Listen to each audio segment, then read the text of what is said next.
slides and the recording available after today for those that registered. And my name is Sue Grinnell, and I am the director of the Population Health Innovation Lab, affectionately known as PHIL. And we are a program of the Public Health Institute. And with me today are two of my most amazing PHIL colleagues. And one of them is Christina Olson, and the other is Emily Christopher. And Emily Christopher really led the lion's share of the work on the development of the curriculum. We had over a year of meetings at 6:30 in the morning, and you know, with COVID and dealing with her childcare and all kinds of stuff, and it was quite a learning process for us. We have a diverse group of people who have registered for this launch today, and it really is a launch today. We're really just trying to socialize to this work. And we wanted to start off with a couple of poll questions to just get a sense of what drew you here. So I'm going to turn this over to Christina, who is going to lead us in a poll. Sure. So hopefully on your end, everybody is now able to view the poll. We have a series of 3 questions, and we'd really just like to get to know you a little bit better. What are you stuck with? What are you excited about for this webinar? Who are you? So thank you so much again for joining us today for this webinar. And if you could just take a moment, all of these questions are select as many answers as you want, and we look forward to kind of seeing who you are. So we'll give you just another minute or 2 here. And if anybody's struggling with the poll or has any questions, please do feel free to put them in the chat at any point during this meeting.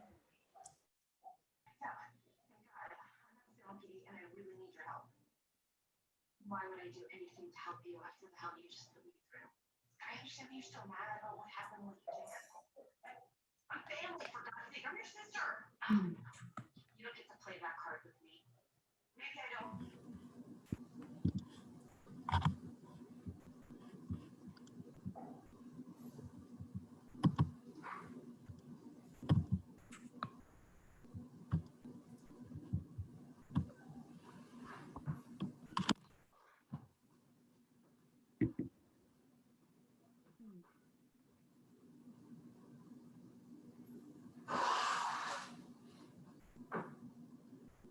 Yeah, I'm getting at least one response that somebody can't see the poll. Is anybody else struggling with that? I'm getting several responses. I think we already have about 17. Submit button active. Yes, it should be active. And we have about 17 to 20 responses already. So I think most people should be able to see it. I'm sorry that a couple people are experiencing challenges. I'm wondering if you're admitted after the poll started, if maybe that is. That's probably. If we could just give it another minute or so.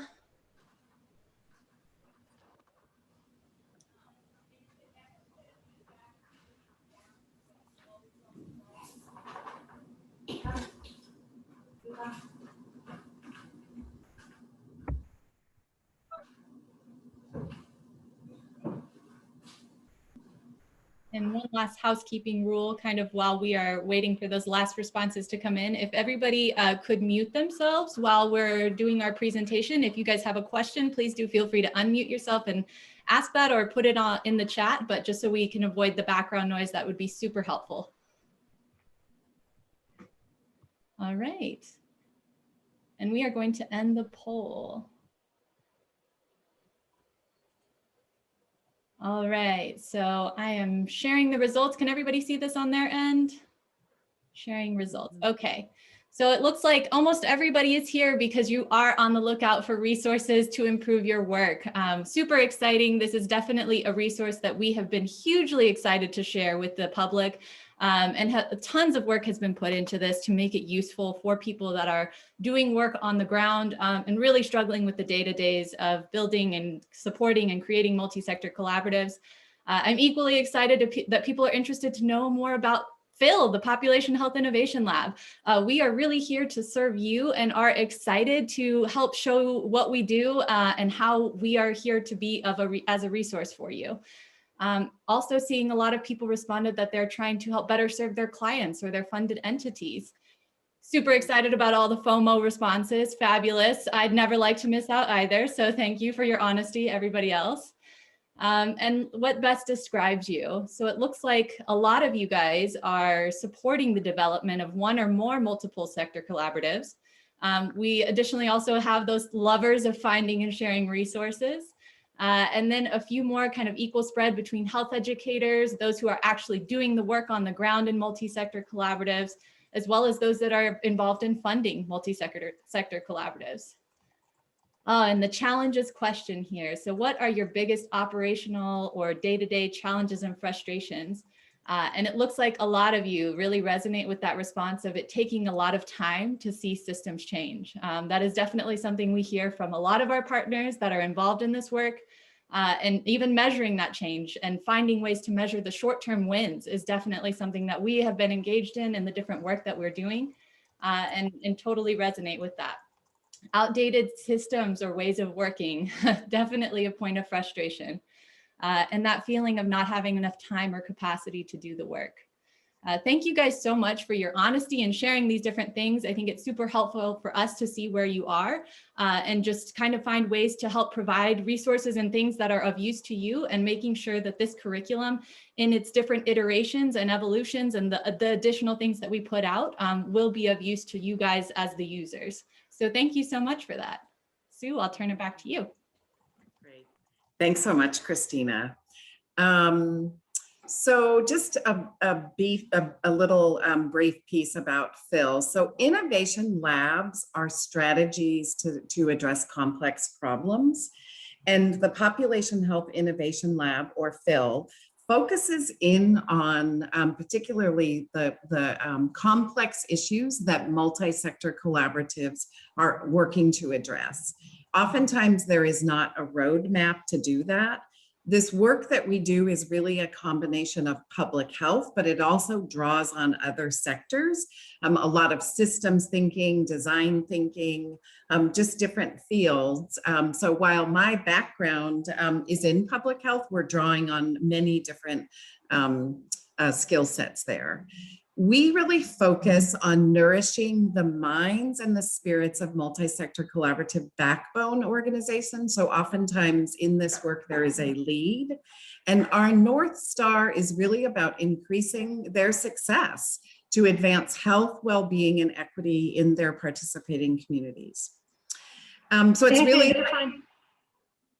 it really is a love for us, and it's really important. And before we dive in, I just wanted to give a little bit of background on the genesis of this work. And I note some colleagues from Vermont, which is really where this work started. And my colleague and I, Dana Perlman, worked with the state of Vermont in supporting an Accountable Communities for Health Learning Lab. So we worked with 10 communities across the state who were striving to develop their own local accountable community for health, which is a type of multi-sector collaborative. And for that work, we developed a curriculum. It was a bit of a prototype, and iterated it and used it. And I believe that version is still on the Vermont website.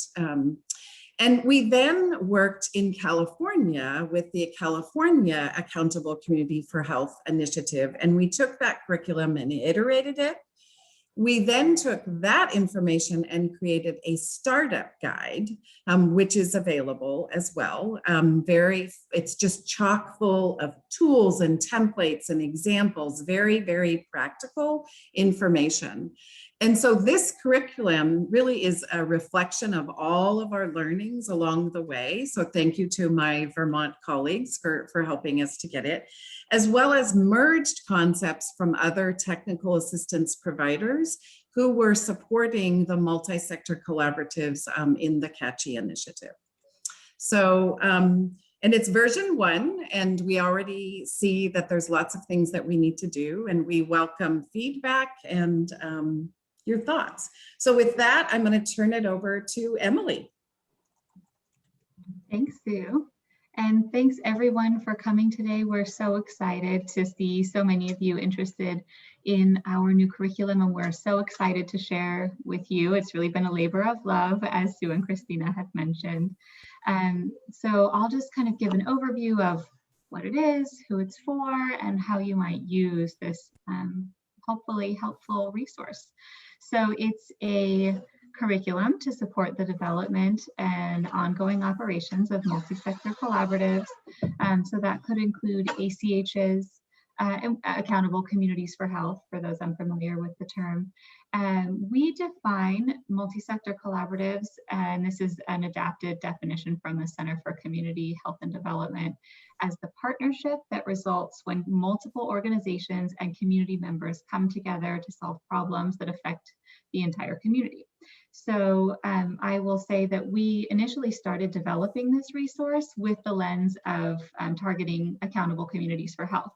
And very quickly, we realized that all of those learnings are applicable to multi-sector collaboratives of all sorts. They're really not ACH specific, and maybe people call themselves different things, and they are all, in the end, multi-sector collaboratives working toward community goals. So the format for the curriculum is really what we're calling a choose your own adventure. We like to think of it as an adventure because there is a lot involved and it should be fun, at least in some parts. And we want you to be able to engage in whatever way works for you. So people come to this work from so many different perspectives, right? Maybe you've been an established multi-sector collaborative for some number of years and you need to build skills. Maybe you're starting from scratch and you're saying, what do I do? Where do I start? What's important to include in this collaborative? So this is really designed for all of those use cases and for you to be able to engage in whatever you need, whether that's an entire module on a certain topic, or maybe that's little pieces of a module based on whatever skill you might need to be building at the time. Can be used in any order, and we'll talk a little bit about kind of how it's organized a little bit later. So who is it for? It is for any new or existing multi-sector collaborative with a community-based goal.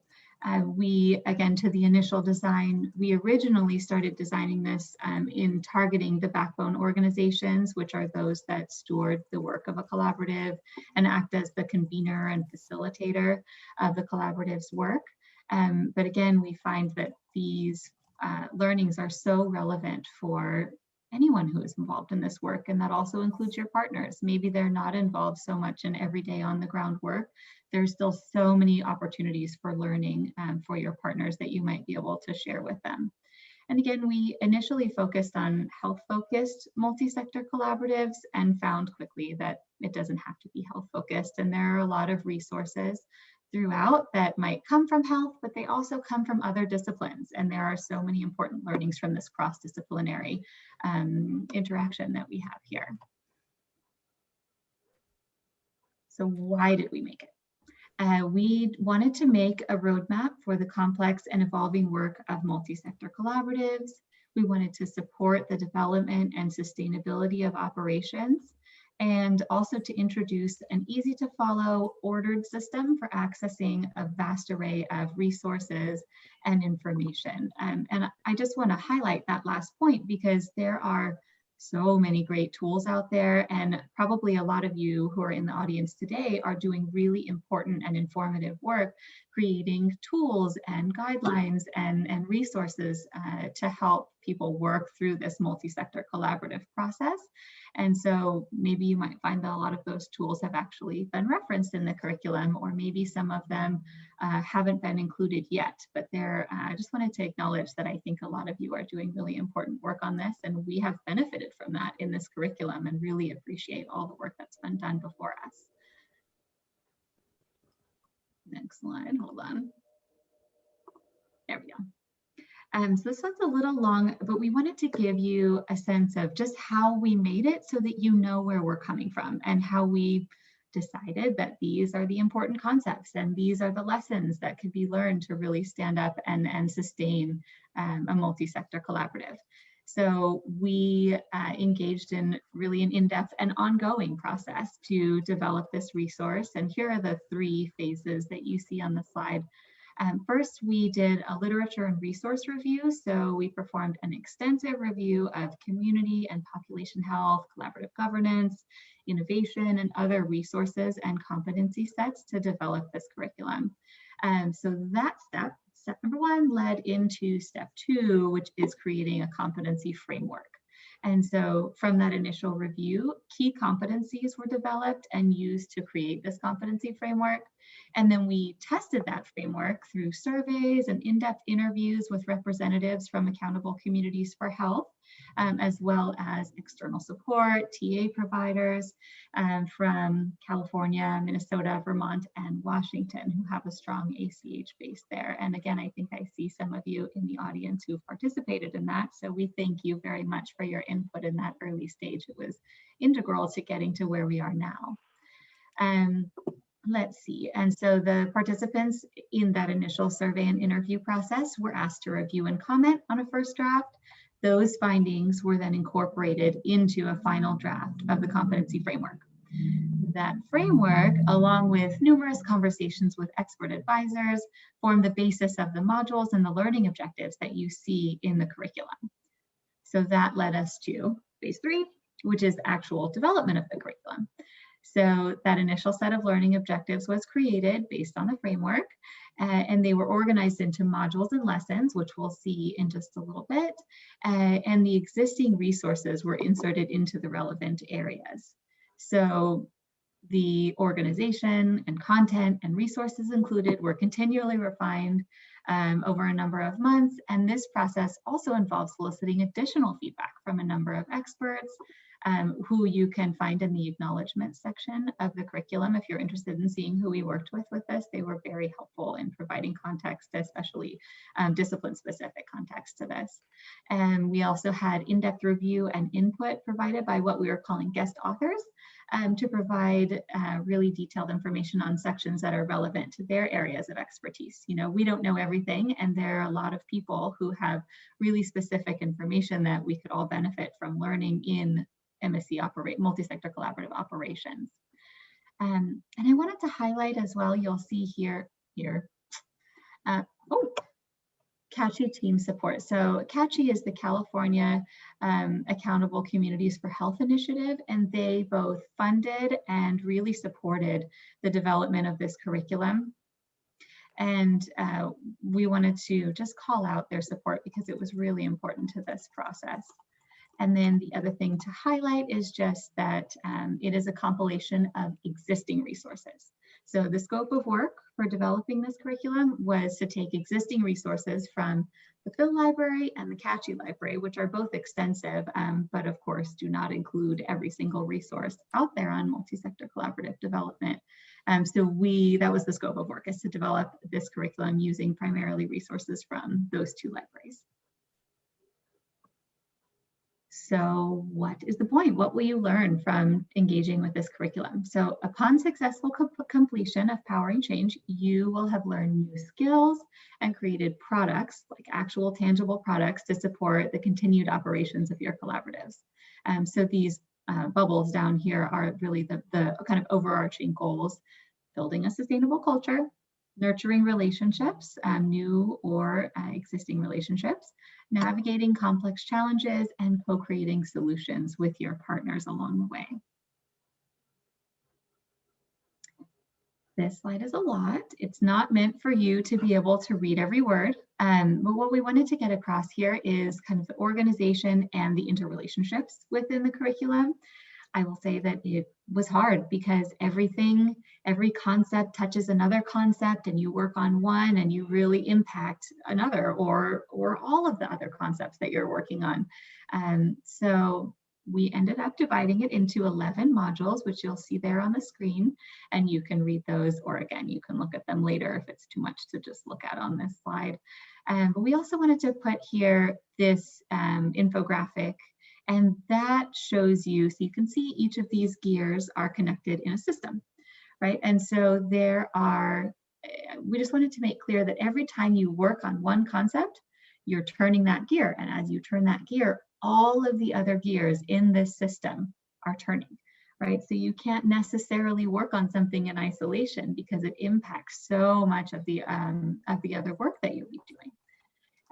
So our mindset initially might be to go linear and think, all right, I have to start at module 1, I have to do that, I have to master that, I have to move on to module 2, move on to module 3, all the way to 11. That is not how this needs to work. It can, it absolutely can if that's what you need, but we recognize again that people come to this work from so many different perspectives, and we want you to be able to use what's useful to you, not necessarily just what's presented in whatever order. And we have heard from multi-sector collaboratives a number of times that this sort of interconnected, non-linear process is reflective of their experience in doing this work for a number of years. That is also available in the curriculum if you want to look at that in more detail. So how might you use this resource? So you could discover or revisit resources on certain topics that either you're struggling with or feel that you could use a refresher on. You can also use it to build specific skills among staff and partners. So you can go in and maybe find a certain area that's relevant to you and pull that out. It doesn't, again, have to be part of the entire module or the entire curriculum. And again, it is for new or existing collaboratives. So keeping that in mind as well.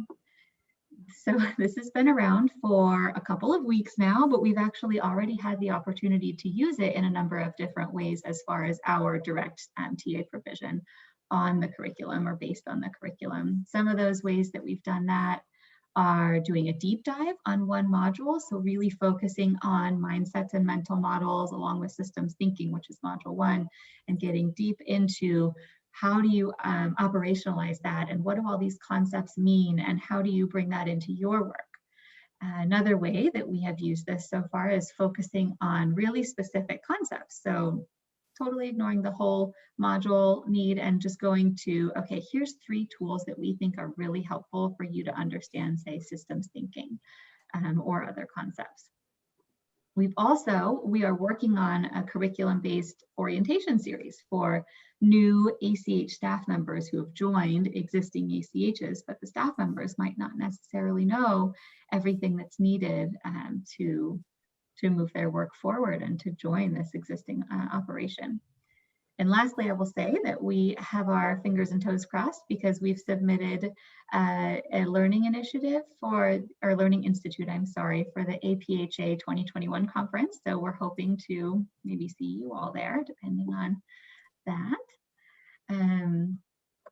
Yeah, so there are just a number of different ways that you can use this on your own, or you can use it with the support of TA from Phil or from other TA providers, depending on what the topic is that you're interested in learning more about. So we also, I will say, just make a little plug for future efforts. We are working on creating resources to enhance both the individual use and supported, through TA use of the curriculum, and those will come out as they're developed. So we'll post those on the website and see where they might go. A couple of notes. This is a curriculum that is a compilation of existing resources, like I mentioned, from Kathy and Phil. So we have a lot of dreams for this curriculum, and there are a lot of new components that we would like to incorporate going forward. Time and funding dependent, but we really would like to include outside resources as one of those.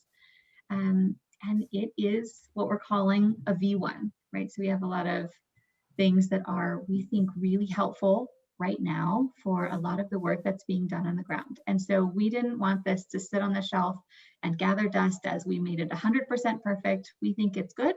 We think it's approachable. We think you can use it. But there are some gaps, and we just wanted to call that out. So you might go through and say, oh, well, where is this resource? Or why isn't this topic included? And that's probably the case. So we would also love to hear from you about concepts that you feel are really important or resources that are not included. We do keep an ongoing feedback list. So if you're going through and have something you'd like to share with us, we would love to hear about that, because again, this is an ongoing process that we're really working on refining, and maybe in the end it will be perfect, but also, the work continues to evolve. And so we do keep that in mind as we go along as well. Another thing we really love to add are specific measurable objectives. We of course have learning objectives, but having measurable objectives and ways to measure those for you so that you don't need to do any of that work on your own. The start of the short level set Do that.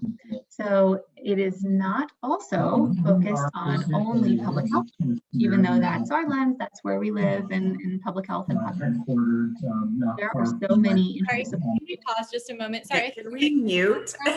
Feedback. If somebody is on, has their microphone on, can you please mute? Thank you. Like many CCOs across the state, we have been experiencing some significant growth in Well, membership. it's a good transition time while we wait. I want to Go ahead. That's fine, Emily. Okay, great. So we wanted to do a quick walkthrough, and nobody likes to look as someone scrolls through a document on their screen. I do appreciate that, but this is a short preview. Again, this is available on the website as well, just to give you an understanding of what it actually looks like and how you might actually work through the curriculum. So this preview just pulls out certain concepts that we feel like are illustrative of the entire process for you to understand what's included. I'll try not to make you dizzy. So the authors and acknowledgements pages here, we wanted to include that because there were really a number of experts that have helped us develop this, and we wanted to note their contributions because they were very helpful in this process. There's a table of contents. You'll see each module, each lesson included. So you can also go through this and get some more information about what's in there. The other thing I will just call out is that all of these things, you can kind of see my mouse turn into a hand. I don't know how better to say that, but everything is linked. So if you want to go to this section, you just click and follow the link. If you want to go to module 1, click and follow the link. They don't work in the preview, of course, because the preview doesn't include all of those pages, but they do work in the main curriculum. And there's a lot of opportunities to move around within, so hopefully you'll find that helpful. This is the infographic that I showed earlier. This is not new information to you at this point, but you might like to take a look at it in detail. And this is not in order. Again, our mindset is typically to go, okay, well, I need to start down here. But there is a lot of opportunity to kind of chart your own path through this journey. And I'm sure many of you have already done that in a lot of ways with your work so far. There's a why we made this section, which I talked about a little bit. And then this, I think you will find very helpful. So if you are going to use this curriculum, I do encourage you to go and read through the how to use the curriculum section. And there's information in here about, how it was created, like I mentioned, and what the best ways are to engage with it. And that includes just practical information, like, okay, here are the resources that we include. So there are 5 different, what we call resource types. And you'll see these little icons all throughout the curriculum, and they do different things. Reading, you're reading something, you're learning something usually. It's not usually an application, it's more of an understanding. Watching videos, webinars, things like that. Doing, and so this is that interactive component. We really wanted it to be practical and useful, and creating products and tools and resources that you can take and immediately apply in your work. Community examples, we got a lot of comments that people find those really helpful to know what other people are doing, what other collaboratives are doing, and how that's working for them. So we tried to incorporate as many community examples as we could. And then callbacks, which I'll talk about for just a second, because I think technically they're not called callbacks. We have called them that kind of throughout this whole process. It's called spiraling, I believe, in the correct terminology. But it refers to concepts mentioned elsewhere. So you might find that you're working on a module on developing a portfolio of interventions, but throughout there are all kinds of references to other modules, other lessons, other concepts, because they really can't be done without kind of interrelating the work done on those different pieces. So those will show up a lot, and that's how we sort of get at those interrelationships between all the concepts. So every module has a cover page, tells you what it's about, and then here's the actual information. So every module has an objective. So here's what we're trying to get through broadly through this section. The lessons in this module are listed. And then at the end of this module, you will have the following. So these are kind of learning objectives as well, what we think that you should be able to get out of this module by the end. Every module also has a quote and TA possible coaching contacts. So every module does have at least one TA contact. And so maybe you go through this lesson with, or this module, I'm sorry, with your team, and you think, oh, we could really use additional support. Who is an expert that might be able to help guide us through this work? These are the people you might be able to contact. Of course, there are many others out there, but we've just listed kind of a start for you to get involved in learning a little bit more specific and maybe specific to your organization as well. Every lesson has a cover page. So we have opening questions, and we think that these are really important to talk through with your team or whoever is going through this curriculum journey with you, to get on the same page, to maybe learn some new things about each other and where you're coming from, and also just to kind of set your mindset for the beginning of this journey. There's learning outcomes as well for each of them. And then each of the different lessons have 4 sections. So there's an understand section where you want to, or where we want you to learn more about the concepts that are going to be coming up. So this is a lot of definitions and understanding concepts and how certain things relate to one another. For example, we have a definition here, defining a mental model. There are links to the references list throughout here in case you want to know where we got this information from. And there's also a glossary, which you might find very helpful as well, kind of getting on the same page with your team as far as how you're defining certain concepts, because that can be really impactful on how you look at them. So you learn, you read, you understand what's happening, and then we get to the apply section. And we want this to be really practical and hands-on. You'll still be learning new things in the apply section. For example, here we have not covered blind spots yet. You'll read a little article on that, watch a video, and then there's a discussion guide. So there tends to be like a do resource. So you can really interact with your team and you can do something practical. Maybe you create a product and you're really learning and you're beginning to operationalize this work. We don't want to just learn things, forget about them, and move on. That doesn't really help our progress.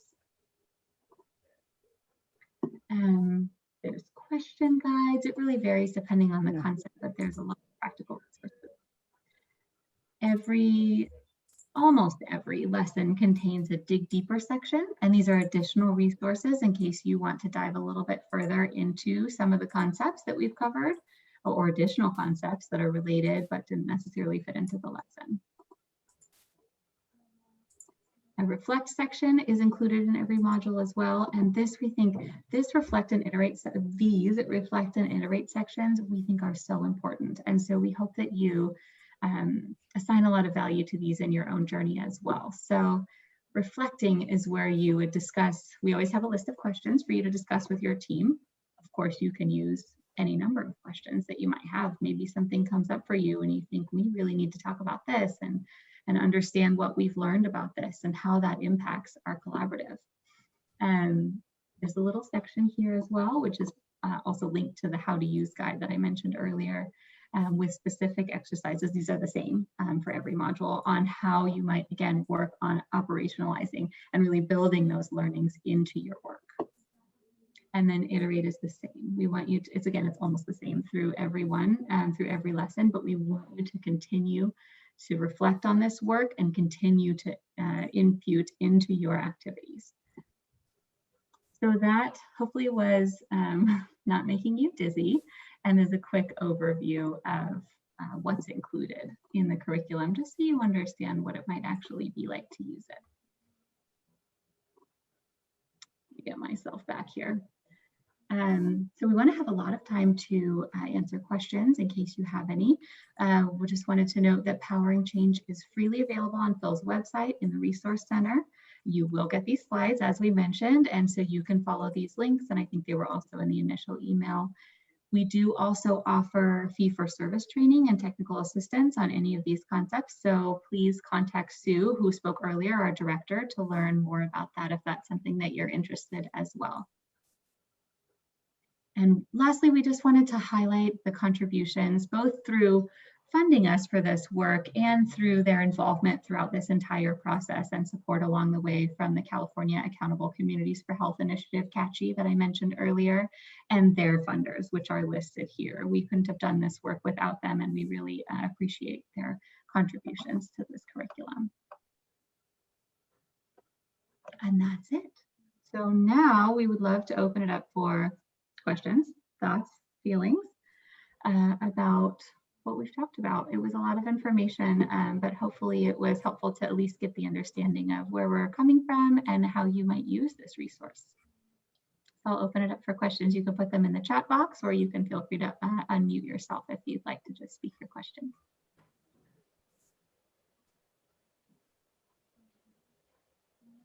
So there were a few questions already included in the chat, and I'd love to just kind of highlight some of those things that were already asked and brought up. The first one, somebody was just asking for a little bit of clarification on who all helped to inform and create this curriculum. And Emily, I know you touched on that towards the beginning, but we had a few people join. So Sue responded kind of, there was engagement of a diverse group of multi-sector collaboratives that were operating as accountable communities for health in different states across the United States.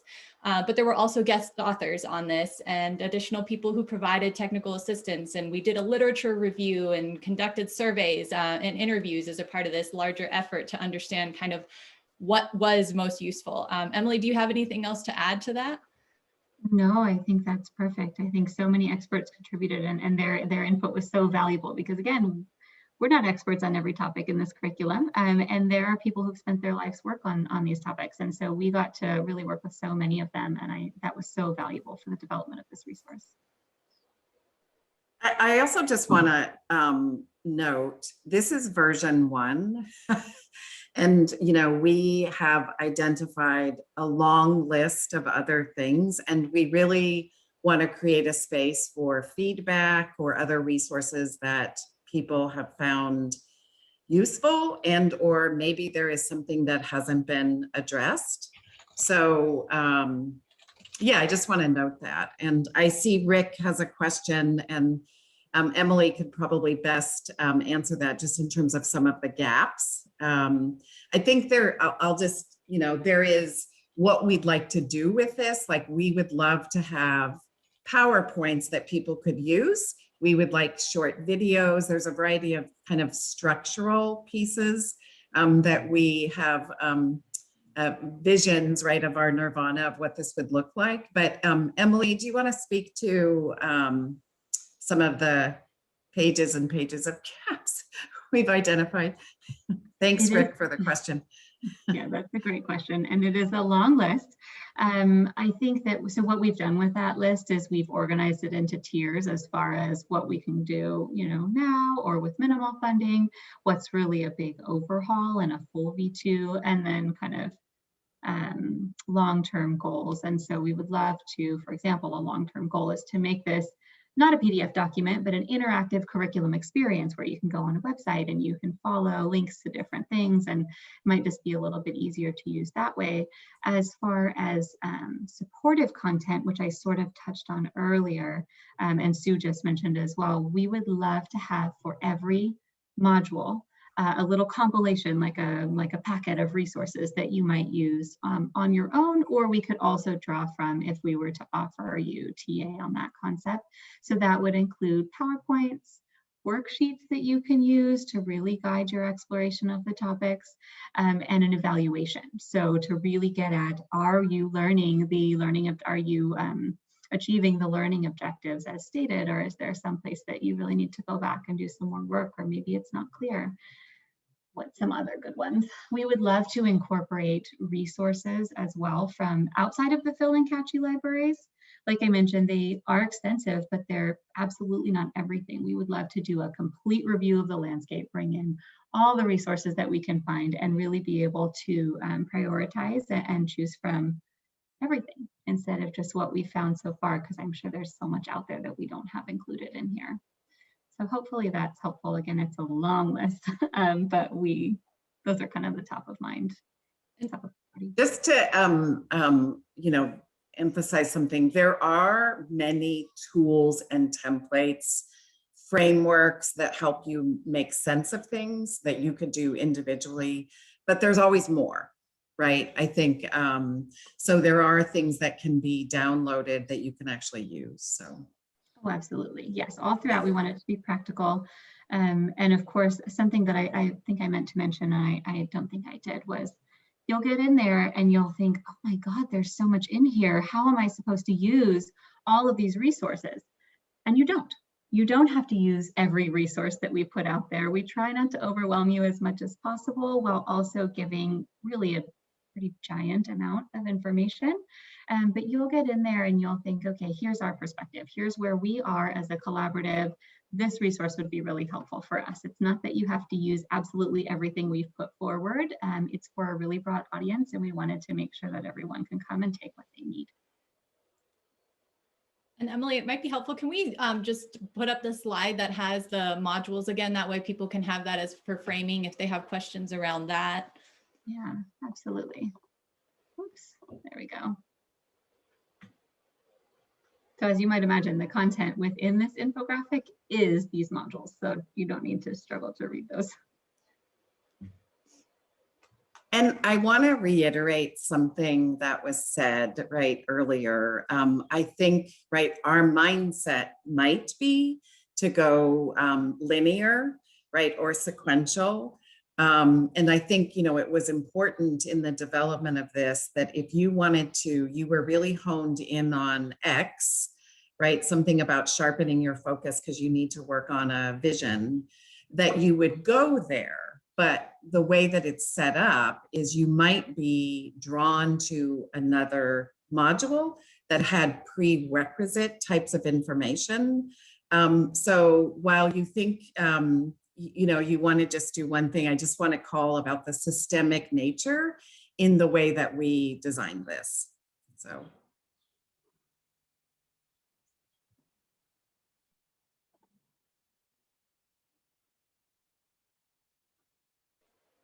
Any other questions? Feel free to unmute yourself or pop them in the chat. Anything you're excited about, maybe that you were nervous about in your own work, or that your engagement with multi-sector collaboratives, that you finally see something.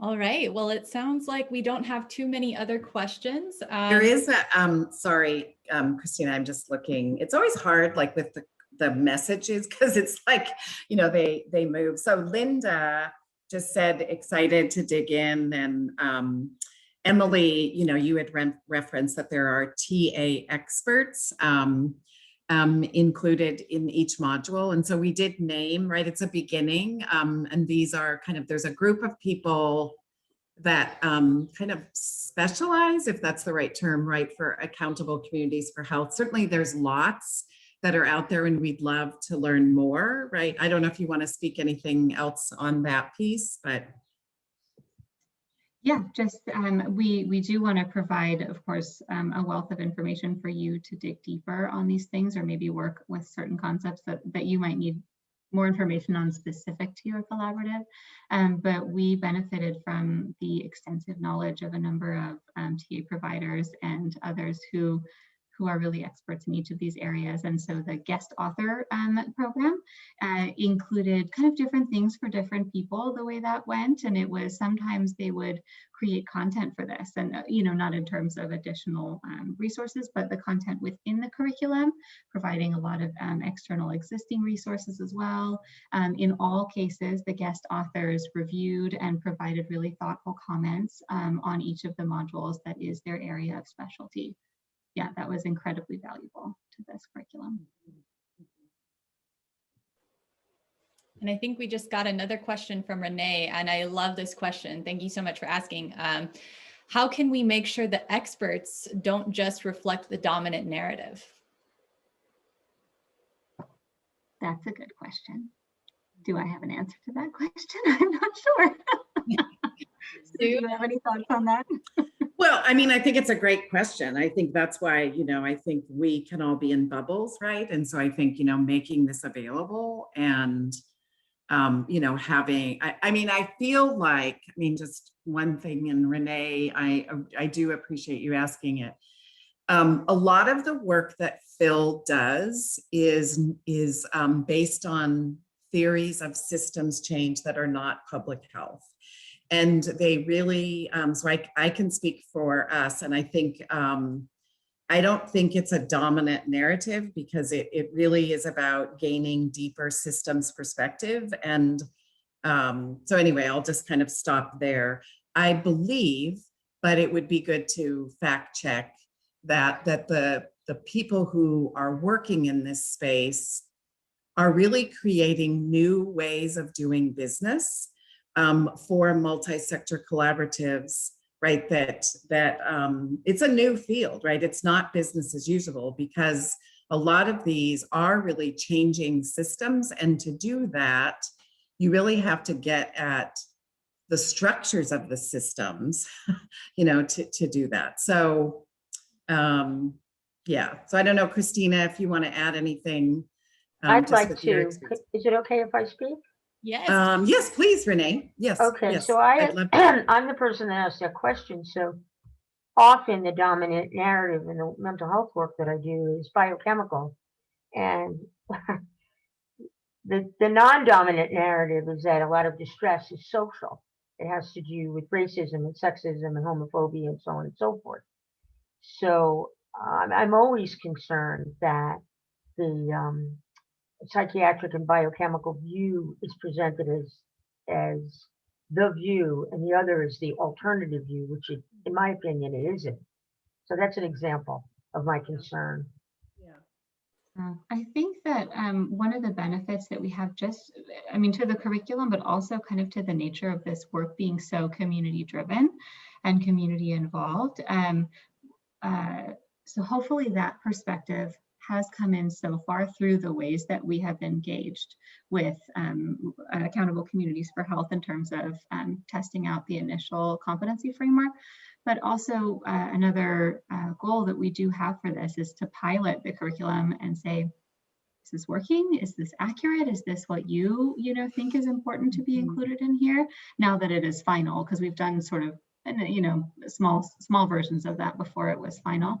But one thing that we would like to learn through that process is, okay, if you are a multi-sector collaborative and you're going to pilot this, what are the ways that you've used this or exposed your community members to this, and what did they think about it? And did they feel that this was accurate? So that's not something that we have explicitly included so far, but that is absolutely a goal for the future of this through the pilot testing, is to get we want to get different perspectives, whether that's multi-sector collaborative, more like expert perspective or community perspective. And so all of those are so important, particularly to the nature of multi-sector collaborative work. Yeah, and I'll just add real quick, I think Rick just provided a comment in the chat, the first chapter on mindsets might be a way to inquire about narratives. And I think he's definitely hitting the nail on the head. In that mindsets chapter, we're encouraging the people to dig into the broader set of people and experts and opinions to really formulate that understanding of root causes and target those things in the work that people are doing. So I definitely think that's an area that kind of highlights and maybe also aids in breaking down that dominant narrative that may exist. There is another question from Hillary. Hi, Hillary, welcome. How well suited do you think it will be for communities at earlier stage of readiness for these ways of working and creating together, or that are in more resource poor settings? I would love that question. Yes, please. So I actually have 4 years of experience working on the ground in a rural community that would be considered probably one of the resource poor settings that you might be referring to. And I can absolutely say that this would have been so helpful to have from the beginning. I was involved in the stand-up of a multi-sector collaborative from the ground up. We were doing very community organic kind of work, and we didn't really have any sort of roadmap. We didn't have a curation of resources. We did have some assistance and technical background and support, but having something that you can continuously refer back to and use as a way of saying, you know, I can grab this resource and create a menu of options that might be helpful to steward the work that I'm doing with my partners would have been super helpful at the time. So I definitely feel that there's applicability for any community, whether they're brand new to starting up a multi-sector collaborative or whether they've already been doing the work. This is just such a great compilation of resources. Again, we are not the creators of all of these resources. We are bringing in information from experts and creating a centralized place for people to pull from in these different areas that are applicable for multi-sector collaboratives. Sue or Emily, did you have others? Well, I just wanted to add, so thanks, Christina. I think for some people who are doing this work, some of the information might feel very basic, but based on kind of our learnings and in talking with communities, we felt like even though it might seem basic, like I'll just give an example, you know, one of the frameworks that we use has 5 different kind of movements to it.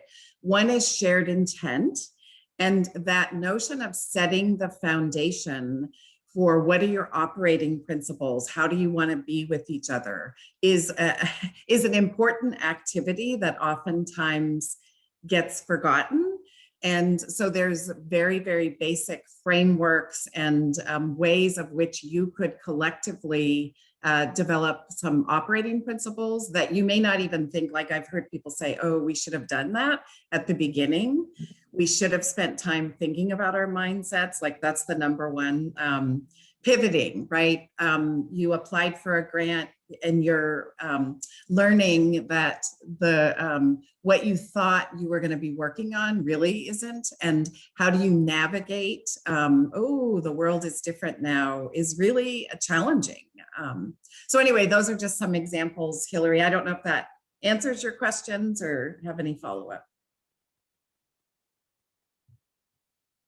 Yeah, that was well said for the both of you. And the only thing I'll just tack on to that is that we recognize, you know, through personal experience and through involving outside ACHs in reviewing this work, that some come from really kind of massive grants of funding, and then some come from quite small grants or are really just almost like community startups. And this is meant to be used by everyone. And there's nothing in here, as far as I can think of, that says, okay, you can do this, but you're going to need a bunch of money to do it. And that's not, you know, we recognize that that's not the nature of most of our work, I would say, although it is the reality for some of us. So that is definitely something we've been aware of from the start.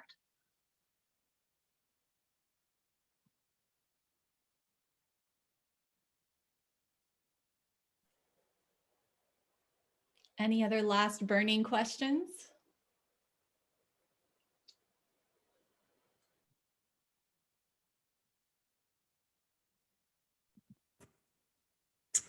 Well, we are very grateful for you taking the time to be with us today and learning about this work, and love to hear any feedback and questions or suggestions. Anything else, we're just very grateful. So thank you. Absolutely. And if you do find that you're using this resource, please write us and tell us about it. We would love to hear about your experience. Even if you're just looking through it and you have thoughts, we would really like to hear about that. It's new, we're excited about it. We hope it works, but we want to know. We want to know if it does work for you. And so we will send the slides, the recording, and a short survey to you following this call. And of course, if you have any questions, my email's on this slide. And whoever sends that email, probably Sue or Christina, you can also respond to them. Thank you so much for being here today. We really appreciate your attendance and your really great questions.